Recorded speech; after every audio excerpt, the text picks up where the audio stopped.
Hi everyone. तो चलिए start करते हैं इन डेप्थ प्रॉब्लम सॉल्विंग। हमने एनालिसिस कर लिया था सेक्शन टेस्ट का। अभी हम लोग प्रॉब्लम्स को जो सॉल्यूशंस है, वीडियो सॉल्यूशंस है, वो करेंगे। कितने क्वेश्चन सॉल्व होंगे मुझे नहीं पता, लेकिन हाँ, जितने हो सकता है ट्राई करेंगे सॉल्व करने का। ठीक है। बिफोर दैट, टेलीग्राम ग्रुप है हमारा, डिस्क्रिप्शन में लिंक है, क्यूआर कोड आपके स्क्रीन पे है, स्कैन करके आप हमारे साथ जुड़ सकते हैं। अगर क्लासेस में इंटरेस्ट है तो भी इसको आप यूज़ कर सकते हैं। ठीक है। Let's get into the questions now. हमने पढ़ा हुआ है सारे क्वेश्चन, तो हम ज़्यादा क्वेश्चन पढ़ के टाइम वेस्ट नहीं करेंगे, क्योंकि एनालिसिस ऑलरेडी अपलोडेड है इस चैनल के ऊपर। तो हम लोग डायरेक्ट सोल्यूशन पे आते हैं without wasting time. Question number 1 says that there are points A and B that are the end points of the diameter of a circle, and the tangents ACBD are drawn, and there are some lengths given of the tangents, and we are supposed to find the area enclosed by the figure. So सबसे पहले let's draw the whatever that figure is. So there is a circle. ठीक है, free hand में जितना possible है हम उतना कोशिश करेंगे अच्छे से करने का। So this is A and this is B. ठीक है, ए से सी एंड बी से डी। नाउ यहाँ पे आप देख सकते हो A C is equal to 12 centimetre and 2 times of B D is 12 centimetre, that means B D is 6 centimetre. ठीक है, यानी ये भी 6 सेंटीमीटर है, एंड रिगार्डलेस ऑफ सेइंग ये भी 6 सेंटीमीटर होगा। Whatever, let's say this is E length and this is C length. Now let us connect these two. Now this is like a trapezoidal figure. इस trapezoidal figure का हमें area निकालना है। How do we calculate that? 3,5 and 9,7. अगर the distance between 2 points, if we can calculate the distance between 2 points, we can very easily calculate this. ठीक है, how do we do that? The formula is very simple. It's like for 2 points P and Q with coordinates point x1 y1 and x2 y2, the distance between the 2 points PQ, or the distance PQ, would be root over square of the difference of the abscissa plus square of the difference of the ordinate. So effectively जो AB distance आएगा that will be root over 9 minus 3 6 का square, 7 minus 5 that is 2 का square, 36 plus 4 is 40, root over 40। इसको मैं 2 root 10 लिख सकता हूं यहाँ पे। अभी रूट ओवर 40 रहने देते हैं, क्योंकि ठीक है, कोई दिक्कत वाली बात यहां तक तो नहीं है। ईडी लेंथ भी रूट ओवर 40 होगा। अब ये बेसिकली एक रेक्टेंगल है और एक ट्राइंगल है, तो इसको बहुत इजीली कैलकुलेट किया जा सकता है। सो रेक्टेंगल का और जो ट्राइंगल का एरिया है वो हमें निकालना है। रेक्टेंगल का एरिया विल बी 6 रूट 40 और ट्राइंगल का area would be half into base into height, that is 3 root 40. 6 root 40 plus 3 root 40, that is 9 root 40.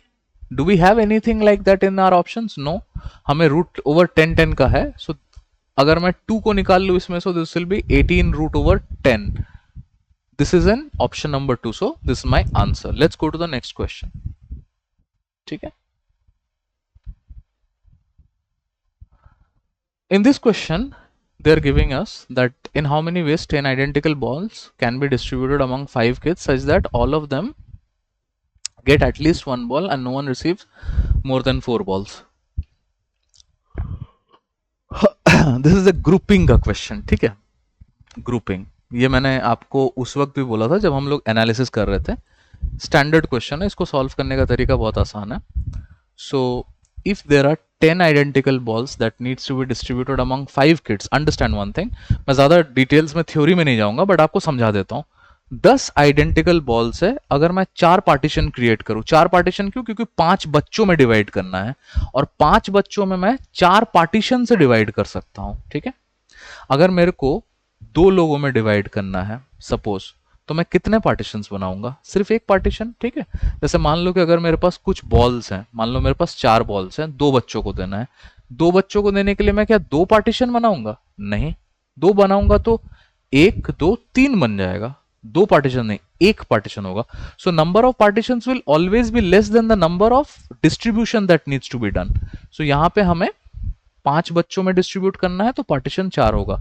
In other words, the total number of permutation that are available for us. Total permutation कितने होंगे? Total permutations will be 10 plus 4, that is 14 factorial upon 10 factorial into 5 factorial. But there is a caveat. Question में हमें conditions given है. Constraint ये है कि हमें हर बच्चे को एटलीस्ट 1 बॉल देना है. No one has to receive more than 4 balls. यानी कि पहले कंडीशन पे काम करते हैं. ठीक है, पहले कंडीशन पे काम करते हैं. Just a second. सो पहला कंडीशन जो है, पहला कंडीशन कहता है कि all of them has to get 1 ball. So let's do one thing. Let's say A B C D and E are the kids. A B C D and E are the kids. इन सबको एक एक ball आप distribute कर दो. तो total अब मेरे पास कितने आइडेंटिकल बॉल्स बचे डिस्ट्रीब्यूट करने के लिए? 5 आइडेंटिकल बॉल्स बचते हैं. ठीक है. Now in how many ways can I distribute the 5 identical balls now? क्योंकि एक कंडीशन तो हमने मेट कर लिया है कि at least 1 ball needs to be distributed to all kids. So that is going to be again the same idea. 5 बच्चे हैं तो 4 पार्टीशंस होगा और 5 आइडेंटिकल बॉल्स है. सो द टोटल परमुटेशंस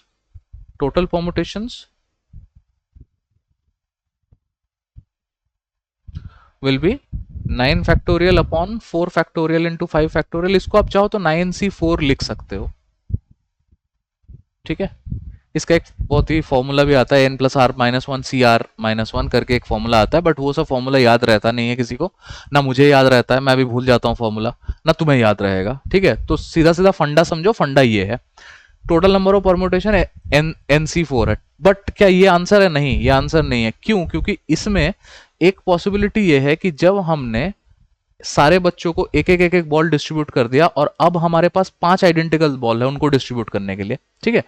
तो there could be a possibility कि एक बच्चे को हम 5 बॉल दे दें और बाकी चारों को 0 दे दें.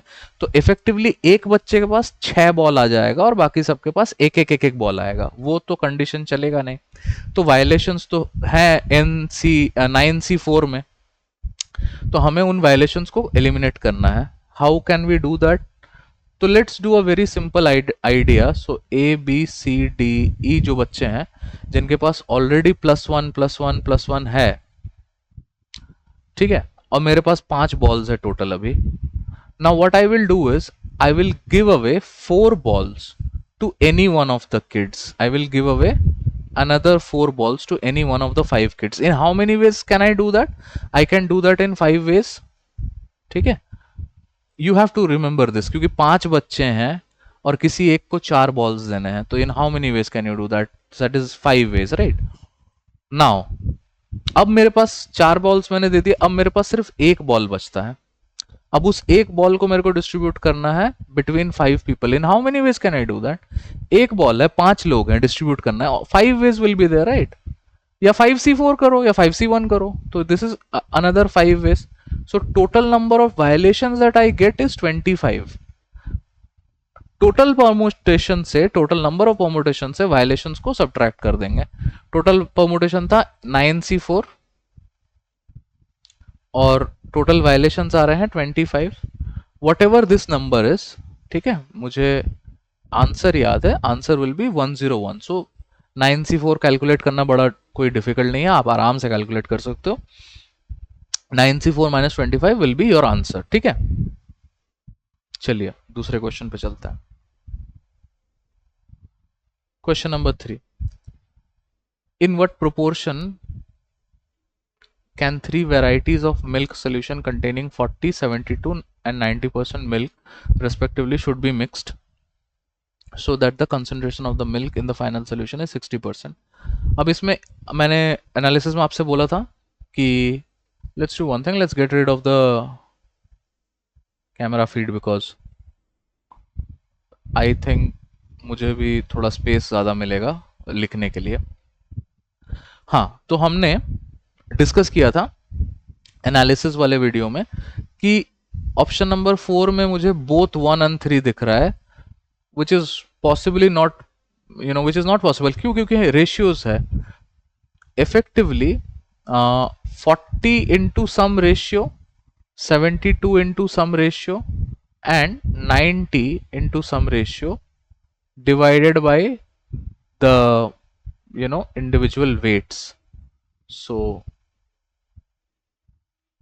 something like this, right? So that will give me my total final concentration, which is 60%. This has to be 60 upon 100. ठीक है, कैसे कैलकुलेट करें? Let us substitute the values that is given in this option number 2 को substitute करते हैं. सो 6, 5 and 2 and नीचे होगा 6 + 5 + 2. अगर मेरा इससे आंसर नहीं आता है 60%, तो मैं दूसरे ऑप्शंस को चेक करूंगा, बट मैं थोड़ा सा इंटेलिजेंट गेस वर्क कर रहा हूं. सो this is 240 plus 360 plus this is 180 upon 7 and 6, that is 13. Now how much is this? This is going to be 6 and 4 10. This is 0 8 3361 780 upon 13. So 13 6s are 78.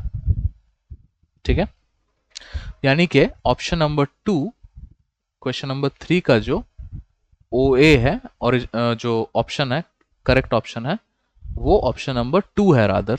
ठीक है, यानी ये सेटिस्फाई करता है, यानी ये जो रेशियो है 6:5:2, इस रेशियो से 60% आपका जो फाइनल मिक्सचर है वो क्रिएट हो जाएगा, तो उसमें कोई प्रॉब्लम नहीं है.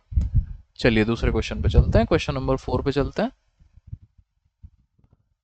Find the maximum value of this expression 5 raised to the power of negative 2x square minus 8x plus 6. ठीक है, हमें इस एक्सप्रेशन का मैक्स वैल्यू निकालना है. ठीक है, मैक्स वैल्यू निकालना है. How can we calculate the max value? ध्यान से सुनिए, ये क्वाड्रेटिक इक्वेशन है और अगर मुझे एक्सप्रेशन का मैक्सिमम वैल्यू निकालना है तो जो एक्सपोनेंट में क्वाड्रेटिक इक्वेशन है, एक्सपोनेंट के क्वाड्रेटिक इक्वेशन को मिनिमाइज करना पड़ेगा. अगर मैं एक्सपोनेंट के क्वाड्रेटिक इक्वेशन को मिनिमाइज कर दूं तो जो वैल्यू आएगा वो मैक्सिमम होगा, है ना. और ये इसलिए भी क्योंकि हमारा एक्सपोनेंट जो है वो माइनस में है, that is this is 1 upon something. So let's just try and understand that what will be the minimum value of this quadratic equation. ठीक है, min value of this quadratic equation. Minimum value of a quadratic equation of a quadratic equation comes at minimum value of a quadratic equation comes at x is equals to minus b by 2a. अब मैं इसको explain भी करूंगा, तो थोड़ा सा ध्यान देना यहां पे, समझना. At x equals to minus b by 2a. देखो क्वाड्रेटिक इक्वेशंस जो होते हैं ना, क्वाड्रेटिक इक्वेशन का जो ग्राफ होता है वो पैराबोला शेप में होता है, which is U shape. Now these are the roots or the solution to this quadratic equation, x coordinate. ठीक है, हमें पता है alpha plus beta, sum of the roots of a quadratic equation is minus b by a. Now there is something called as a line of symmetry. तो अगर ये एक upward parabola है तो इसका एक मिनिमम वैल्यू होगा, अगर डाउनवर्ड पैराबोला होता तो एक मैक्सिमम वैल्यू होता. मिनिमम वैल्यू जो है x का जो पॉइंट है, x का पॉइंट तो डिफर कर नहीं रहा है, x पॉइंट तो सेम है. x का point exactly Midway between the line of symmetry होता है. इन अदर वर्ड्स, इन दोनों का सम का एग्जैक्टली हाफ डिस्टेंस पे आपको मिनिमम वैल्यू ऑफ x मिलेगा, और x के उस मिनिमम वैल्यू x को सब्सटीट्यूट करने पे y का वैल्यू मिलेगा. ध्यान से समझिए एक बात को, y is equals to f of x हम क्यों कहते हैं? Because x is independent.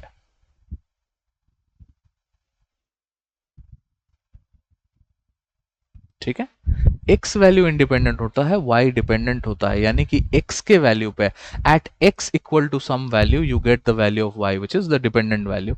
सो जब भी हम वैल्यू निकालना होता है तो y निकलता है, लेकिन किस कोऑर्डिनेट पे निकलता है, वो एक्स कोऑर्डिनेट पे निकलता है। थोड़ा सा कॉम्प्लिकेटेड अगर लग रहा है तो कोई दिक्कत वाली बात नहीं है, ये मैं जानबूझ के ये सब इसलिए बोल रहा हूँ ताकि तुम लोग थोड़ा सा कॉन्सेप्ट पढ़ लो। हालांकि इसको सॉल्व करने के लिए इसकी जरूरत नहीं थी अगर तुम्हें इतना पता था कि minimum value of a quadratic equation is found at x equal to minus b by two है। Now what is minus b by two है? That is minus b by two a, that is x equals to 2। At x equals to 2 मुझे y का मिन value मिलेगा। Substitute करते हैं, सो this will give me how much. अगर मैं substitute करता हूं, so this will be 4, so this is 8, and this will be minus 16. So 8 minus 16 is minus 8 plus 6, that is minus 2. That means the min value of this expression, the quadratic expression is minus 2. minimum value minus 2 निकला किस x के point पे, 2 point पे। अगर मैं एक थोड़ा सा और लेवी ले लूं समझाने के लिए, तो याद करो वो पॉइंट जो हमने मिनिमम यहां पे निकाला था। तो दिस इज ये जो भी पॉइंट है P, ये 2 कॉमा माइनस 2 पे है, ठीक है। ये 2 उसका x कोऑर्डिनेट था। At x y is equals to minus 2, ये है उसका। हालांकि आंसर माइनस 2 नहीं है, आपको सब्सटीट्यूट करना पड़ेगा minimum value into this expression. So 5 raise to the power of minus 2 which is 2, ठीक है। इसका मिनिमम वैल्यू जो है वो 25 है। दूसरे क्वेश्चन पे चलते हैं।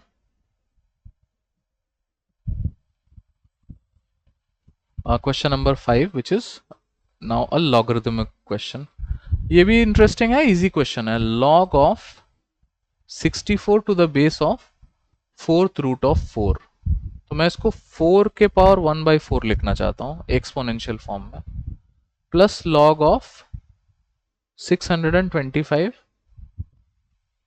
5 raised to the power of 1/5, that is 5th root of 5, plus log of 81 to the base of cube root, so 3 के पावर 1/3। नाउ log का प्रॉपर्टी कहता है कि अगर बेस का एक्सपोनेंट के फॉर्म में, आप log का अगर बेस एक्सपोनेंशियल फॉर्म में है तो ये जो एक्सपोनेंट है वो डिनोमिनेटर में निकलता है, ठीक है, वो डिनोमिनेटर में निकलता है। सो सब में से निकाल देते हैं। तो अगर डिनोमिनेटर में निकलेगा तो first one will come out as 4 log of 64 base 4। what is 64? 64 is nothing but 4 के पावर 4, 4 के पावर 4, ये भी आपका निकल आएगा। सो this will B 4 into 4, again 5 into 5 log 5 base 5 plus 3 into 3 raised to the power of 4। now hold on, let me just check myself once. now this is going to be 4, 5 into 4, okay, made a silly error over there। 3 into 4, 3 into 4 log 3 base 3, ठीक है ना।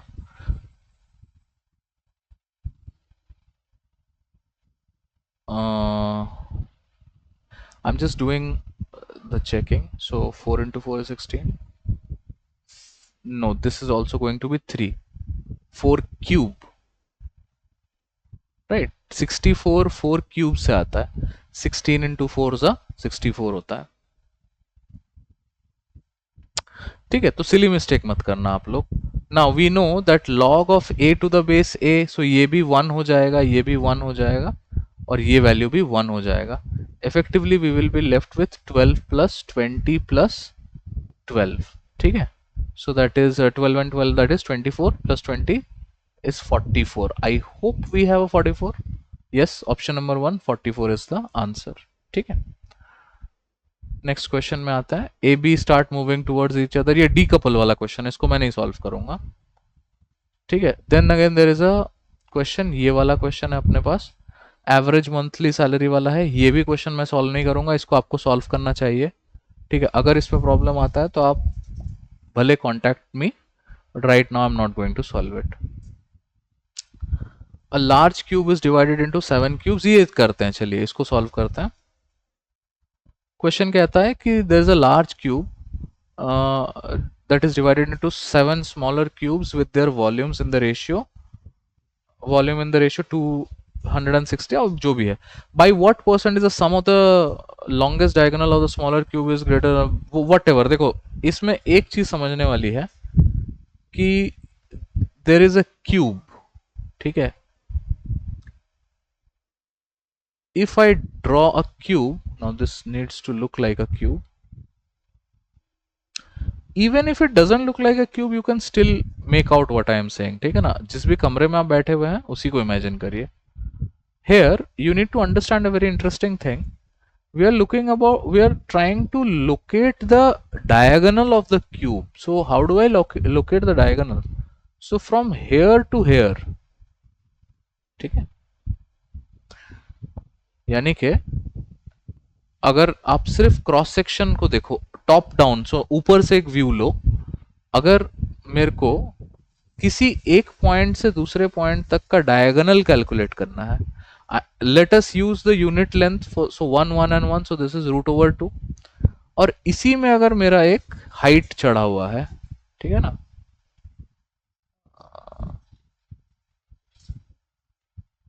Automatic shapes are of, okay, इसी में मेरा height चढ़ा हुआ है और मुझे ये कैलकुलेट करना है, ठीक है, ये लेंथ कैलकुलेट करना है, दिस इज 1 यूनिट जिसका बेस √/2 है और जिसका हाइट 1 है, सो जो इसका जो डायगोनल आएगा, whatever diagonal of this cube, that will come out as √/3।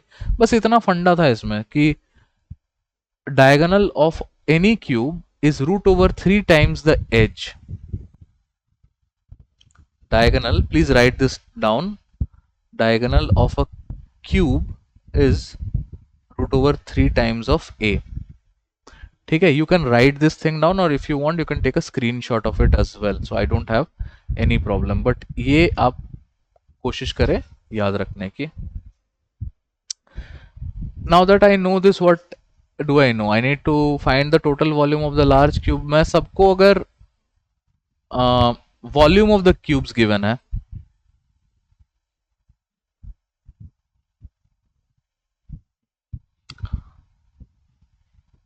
you can pretty much see that 216 125 64 64 27 88, these are what, these are 6 का क्यूब है, ठीक है, उसके बाद 5 का क्यूब है, 4 का क्यूब है, and so on and so fourth. अगर मैं सबको इंडिविजुअली ऐड करूं, 216 125 64 64 27 88, ठीक है, सो all of this will come out as 512। 512 ये जो बिग क्यूब है या ओरिजिनल क्यूब विल बी 512। अब अगर मुझको लेंथ निकालना है, length of that cube, length of original cube को ओसी लिखता हूं, that will be nothing but ये 8 का क्यूब है, 8 into 8 64 into 8, that is 512, ठीक है, so that is 8, either you can take it as 8 or 8k, whatever। Original cube का जो डायगोनल होगा, diagonal of the original cube कैसे निकालोगे,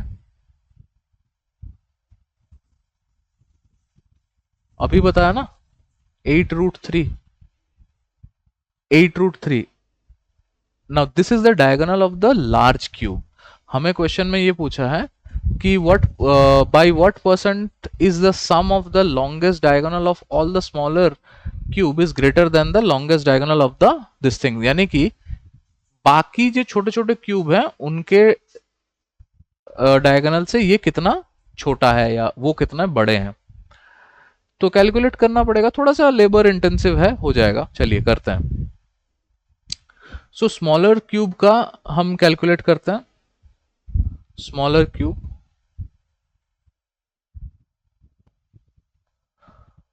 सो जो भी वैल्यूज हैं 6 5 4 4 3 2, सब में √/3 ऐड हो जाएगा, so that is going to be 6√/3 plus 5√/3 plus 4√/3 plus 4√/3 plus 3√3 plus 2√3 plus 2√3।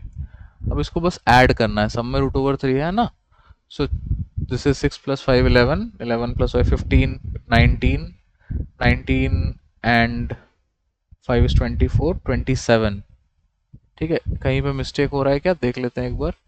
6 and 4 10, 10 15 15 19 19 20 21, 21 plus 3 24 25 26, हाँ 26। ठीक है, 26√3 इज द डायगोनल्स का जो समेशन है, sum of the longest diagonals of the smaller cube is 26√3 और diagonal of the original cube is 8√3। हमें percentage difference निकालना है।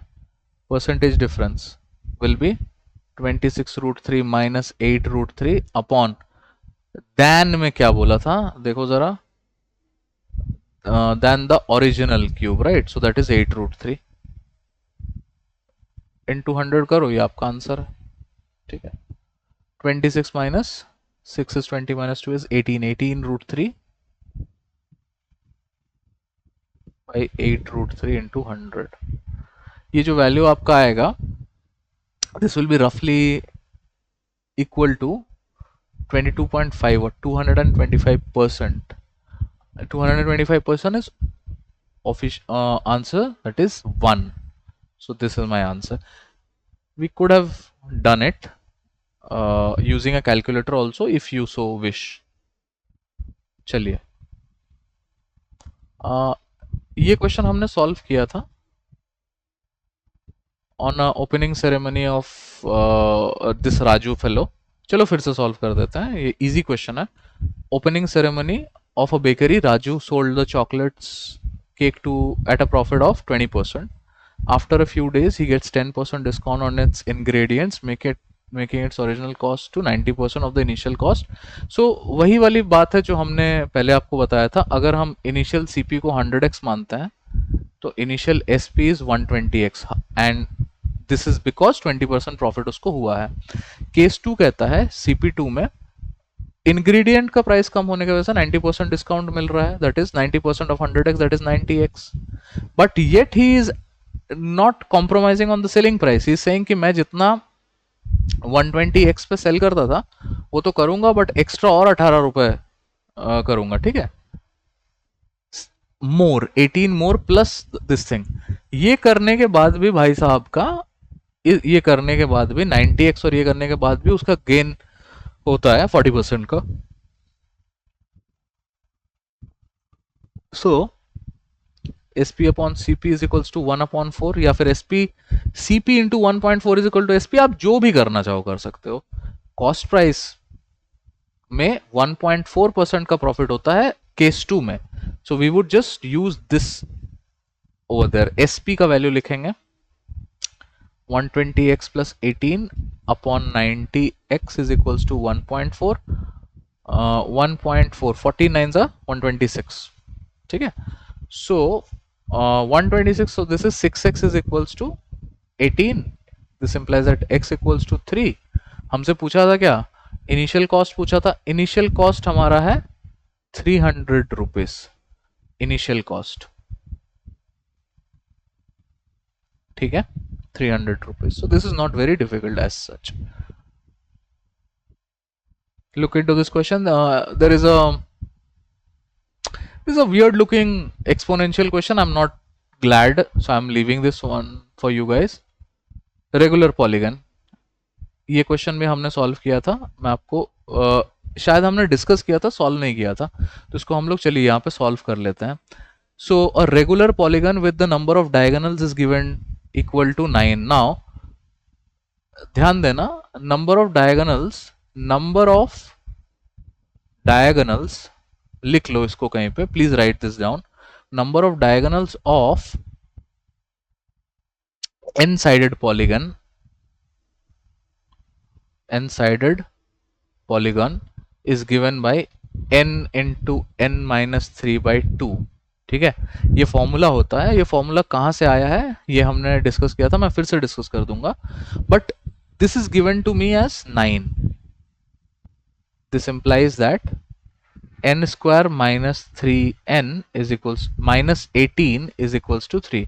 So n minus 6 n plus 3 is equals to 0. That means n equal to 6. n equal to 6 यानी कि we are talking about a regular hexagon. We are talking about a regular hexagon. Now, before going further, I would like to expand upon this thing. किसी भी polygon में मान लो इस तरह का polygon है, ठीक है, एन साइडेड पॉलीगन है, एन साइडेड पॉलीगन है। किसी भी पॉलीगन से अगर आप देखो तो अगर मुझे डायगोनल्स बनाने हैं तो मैं किसी भी एक पॉइंट से द नंबर ऑफ डायगोनल्स, कितने नंबर ऑफ डायगोनल्स ड्रॉ कर सकता हूं, ये तो डिपेंड करेगा कि कितने साइड्स हैं उस पॉलीगन में, लेकिन कितने डायगोनल्स मैं नहीं प्रोड्यूस कर सकता वो भी डिपेंड करेगा इस पॉइंट पे। तो किसी एक पॉइंट से किसी दूसरे पॉइंट तक अगर मैं एक लाइन खींच दूं तो डायगोनल बन जाएगा, बशर्त है कि वो एडजेसेंट ना हो। यानी कि इस पॉइंट से इसका एडजेसेंट पॉइंट तक अगर मैं लाइन खींच दूं तो जो लाइन बनेगा वो डायगोनल नहीं है। यहां से यहां अगर मैं लाइन खींच दूं एडजेसेंट में तो नहीं है, और इसी पॉइंट से खुद में भी अगर एक लाइन खींचूं तो वो भी पॉसिबल नहीं है। That means 3 points not allowed. तो यहीं से आपका वो फंडा आया है n-3 का। n-3 points are not allowed into how many number of points are there, n number of points are there, divide by 2. why? because double counting होगा। एक बार आप इस पॉइंट से इस पॉइंट तक कैलकुलेट करोगे और फिर आप वही ऑपोजिट में भी कैलकुलेट करोगे उसी पॉइंट से। सो एक ही लाइन दो बार काउंट होगा, इसीलिए हम 2 से डिवाइड करते हैं। ये बोलना जरूरी नहीं था, मैं आपको डायरेक्ट बोल सकता था कि एन साइडेड पॉलीगन का और डायगोनल्स का रिलेशन होता है n into n minus 3 divided by 2। लेकिन ये जो मैंने आपको अभी बता दिया है, होपफुली इसके बाद आप भूलोगे नहीं कि वो n into n minus 3 by 2 कहां से आया। Now this polygon is inscribed inside a circle. Let's draw the circle. ठीक है,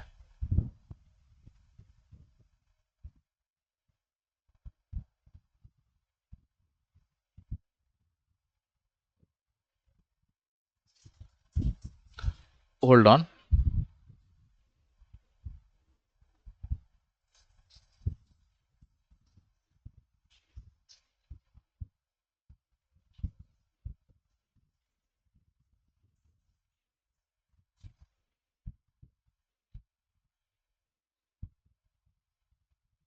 ठीक है, and then this is inscribed inside a square. तो ये किसी स्क्वायर के अंदर इंस्क्राइब्ड किया हुआ है। देखो ये ना बनाने का भी जरूरत नहीं है, मैं आपको सच बताऊं, ये बनाने का अगर आप इंट्यूटिवली सोचोगे तो आप इसको सॉल्व कर सकते हो। We know that the area of the square is 100 square unit. तो अगर मैं इन दोनों पॉइंट्स को लेकर के ऐड कर दूं तो दैट इज 10 यूनिट्स। ठीक है, इससे मुझे 2-3 चीजें पता चल गई हैं। पहला चीज ये पता चला है कि जो डायमीटर है सर्कल का, डायमीटर इज 10 यूनिट्स। जो लेंथ ऑफ द स्क्वायर है, साइड ऑफ द स्क्वायर भी बोल सकते हो कि साइड ऑफ स्क्वायर वो 10 यूनिट्स है। डायमीटर इतना है तो रेडियस इज 5 यूनिट्स। ठीक है, बट एक और चीज समझिए, हमें निकालना है क्या कहते हैं, हमारे सरकमफेरेंसेस निकालना है, सरकमफेरेंसेस निकालना है। Find the ratio of the circumferences of the polygon, circle and square. Circumference of the circle तो हम निकाल लेंगे 2 पाई आर से, ठीक है, कोई दिक्कत नहीं आएगा। और circumference of the square will be 10 into 4 that is 40, तो वहां से भी कोई प्रॉब्लम नहीं है। So 40 is to 2 pi, radius is हमारा कितना 5 यूनिट्स, इज टू। अब पॉलीगन का हमको कैसे हम निकालेंगे, तो पॉलीगन निकालने का तरीका भी वही है। अगर इंस्क्राइब्ड है तो एक चीज ध्यान दो, ये कंफ्यूजन होता है स्टूडेंट्स को कि सर हाउ इज, आपने यहाँ पे वर्टेक्स पे 2 पॉइंट डाला हुआ है इस हेक्सागन का, देयर इज अ पॉसिबिलिटी कि ऐसा नहीं होता। मैं कहता हूं कि आप रोटेट कर सकते हो इंटरनली, तो कोई प्रॉब्लम नहीं है। इन अदर वर्ड्स, आपका जो हेक्सागन का भी जो डायगोनल्स है वो भी 10 यूनिट्स का आपको दिख रहा है। अब मैं करूँ क्या? अब मैं सेंट्रल पॉइंट से if I draw these two points, ये भी आपके 5-5 यूनिट्स के हैं, ये भी 5 यूनिट का है, और ये भी 5 यूनिट का। That means I know. और अगर मैं चाहूं तो इसको मैं 6 इक्विलेटरल ट्राइंगल्स में डिवाइड कर सकता हूँ। 1 2 3 4 5 6 इक्विलेटरल। हर एक का जो यूनिट लेंथ है वो 5-5 यूनिट है। हमें क्या निकालना है? हमें उसका पेरीफेरी का वो निकालना है, सरकमफेरेंस निकालना है। तो अगर ये 5 है, सो 5, सो this is 5 into 6, that is 30।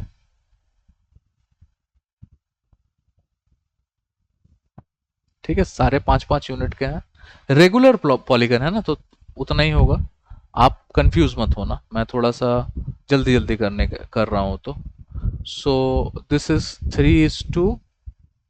3:10 pi is to 4. Do we have an option like that? We have a 3:pi is to 4. Did we make a mistake? हम उसको जरा चेक करेंगे।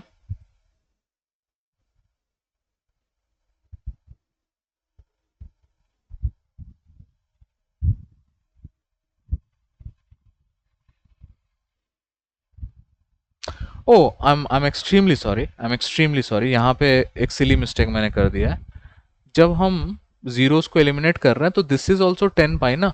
So you can either right it like this और you can write it 10 पाई। 10 पाई, ठीक है। So it is, जब आप zeros eliminate करोगे तो सब में से एलिमिनेट हो जाएगा ना। सो this is actually 3:pi is to 4।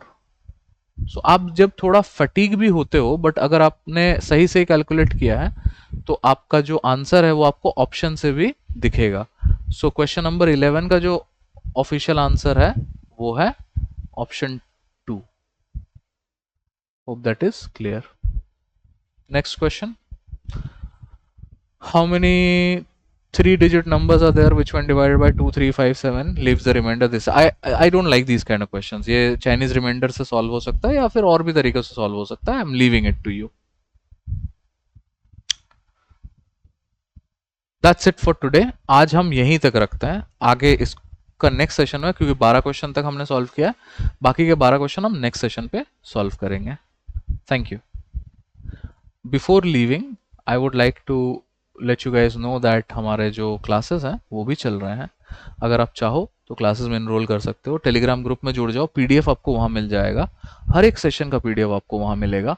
Video solutions आपको यूट्यूब के ऊपर मिलेगा। लाइव सेशन अभी हम लोग थोड़ा सा प्रैक्टिस कर रहे हैं, क्योंकि मैं बहुत सारी चीज़ें लाइव सेशन के बारे में भूल चुका हूँ, तो मेरे को अपने आप को सिखाना पड़ेगा लाइव सेशन यूट्यूब पे कैसे काम करता है। ये वो लाइव सेशंस भी यूट्यूब पे होगा। लाइव सेशन करना मेरे लिए ज़्यादा यूजफुल है। It is like very easy. Otherwise मेरे को रिकॉर्ड करो, अगर कुछ इधर उधर फंबल हो गया तो एडिटिंग करो, और भी बहुत सारी चीज़ें होती हैं, वो करना is not very feasible for me right now। तो अभी मैं चाहता हूँ कि YouTube लाइव सेशंस पे थोड़ा सा एक्टिव हो। आप लोग YouTube पे जुड़ जाइए हमारे साथ, और साथ के साथ अगर आप लोग इंटरेस्टेड हो टेलीग्राम ग्रुप में जुड़ो। क्लासेस चाहिए तो क्लासेस में भी आ सकते हो। कैट 26 27 जो भी साल में आपको प्रिपेयर करना है उसके लिए। Thank you.